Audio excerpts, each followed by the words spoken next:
आज का टॉपिक है बायो सेवर्ट का नियम। परीक्षा की दृष्टि से बहुत इंपॉर्टेंट है बायो सेवर्ट का नियम। उस सन 1820 में बायो सेवर्ट ने विभिन्न धारावाही चालकों द्वारा उत्पन्न चुंबकीय क्षेत्रों का अध्ययन करने के लिए अनेक प्रयोग किए और इन प्रयोगों के आधार पर उन्होंने यह बताया कि किसी धारावाही चालक के लघु अवयव सूक्ष्म अवयव डेल्टा एल के द्वारा उत्पन्न चुंबकीय क्षेत्र किसी बिंदु पी पर जो चुंबकीय क्षेत्र का मान होता है डेल्टा बी निम्नलिखित कारकों पर निर्भर करता है। क्योंकि ऑस्टेट के प्रयोग से ये हमें पता लग गया था कि धारावाही चालक अपने चारों ओर चुंबकीय क्षेत्र उत्पन्न करता है, लेकिन ऑस्टेट ने ये नहीं बताया कि कितना चुंबकीय क्षेत्र उत्पन्न करेगा। उसके लिए बायो सेवर्ट ने बहुत सारे प्रयोग किए और प्रयोगों के आधार पर निष्कर्ष निकाला किसी धारावाही चालक के एक सूक्ष्म भाग की वजह से लघु खंड लघु अवयव जिसको हम कह रहे हैं डेल्टा एल, इसके कारण किसी बिंदु पी पर जो चुंबकीय क्षेत्र की तीव्रता है चुंबकीय क्षेत्र है वह किन किन बातों पर निर्भर करता है। तो उन्होंने प्रयोगों के आधार पर निष्कर्ष निकाला यह निम्नलिखित कारकों पर निर्भर करता है। पहला, यह चालक में प्रवाहित वैद्युत धारा के अनुक्रमानुपाती होता है। माना यहाँ पे जो हमने एक छोटा सा धारावाही चालक का छोटा अवयव लिया है ए बी, इसको नाम दे देते हैं। धारावाही अवयव है ए बी जिसकी लंबाई डेल्टा एल है, डेल्टा एल लंबाई का है। इसमें आई धारा बह रही है, धारा आई।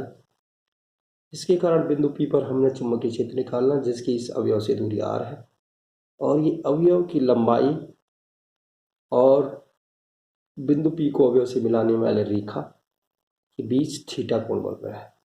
उन्होंने कहा कि ये सबसे पहला जो कारक है तो यह चालक में प्रवाहित वैद्युत धारा के अनुक्रमानुपाती होता है। इस बिंदु पी पर जो वैद्युत क्षेत्र की तीव्रता उत्पन्न होगी चालक में बहने वाली धारा के अनुक्रमानुपाती होगी। माना यहाँ पे चुंबकीय क्षेत्र डेल्टा बी होता है तो delta B is proportional to I. दूसरा, उन्होंने कहा कि यह चालक के अवयव की लंबाई के भी अनुक्रमानुपाती होता है। चालक की लंबाई यदि यहाँ से यहाँ तक की लंबाई जो अवयव की लंबाई है डेल्टा एल है तो ये डेल्टा एल के भी अनुक्रमानुपाती होगा, यानी delta B proportional to delta L. अर्थात इसमें यदि धारा का मान बढ़ जाए यहाँ पे चुंबकीय क्षेत्र की तीव्रता बढ़ जाएगी, अनुक्रमानुपात होगा, धारा का मान घटेगा, चुंबकीय क्षेत्र की तीव्रता भी घटेगी।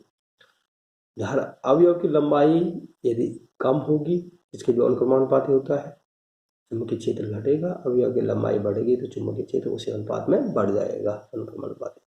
थर्ड, यह बिंदु की अवयव से दूरी की वर्ग के व्युत्क्रमानुपाती होता है।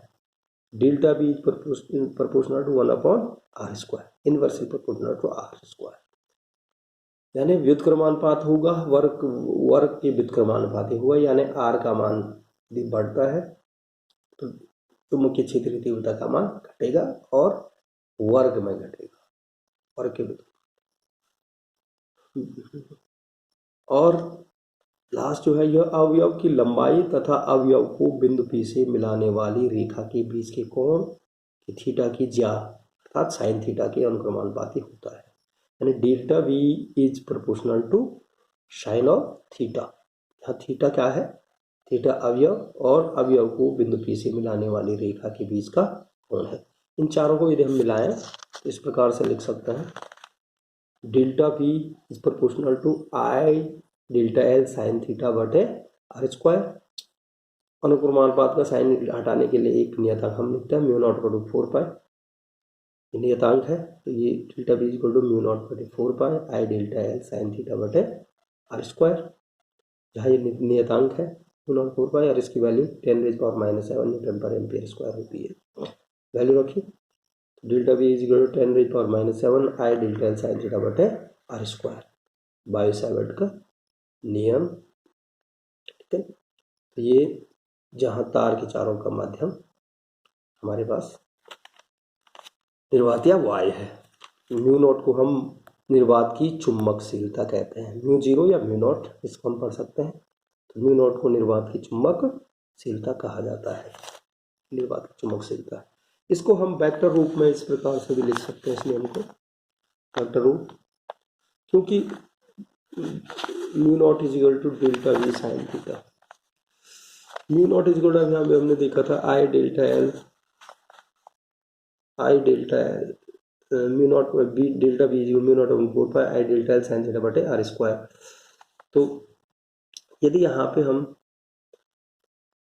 आई डेल्टा एल आर से गुणा भी कर दें, I delta L sine theta R sine theta, तो आई डेल्टा एल को वेक्टर ए और आर को वेक्टर आर लिखें, ये ए वी साइन थीटा वाला फॉर्मूला यानी ए क्रॉस वी बन जाएगा, और आर को हमने ऊपर नीचे गुणा कर रखा है तो डेल्टा आर बन जाएगा। तो इस तरह से ये फॉर्मूला वेक्टर रूप में इसका I delta L mu naught upon 4 pi I delta L गुणा आर बटे आर क्यूब हो जाएगा।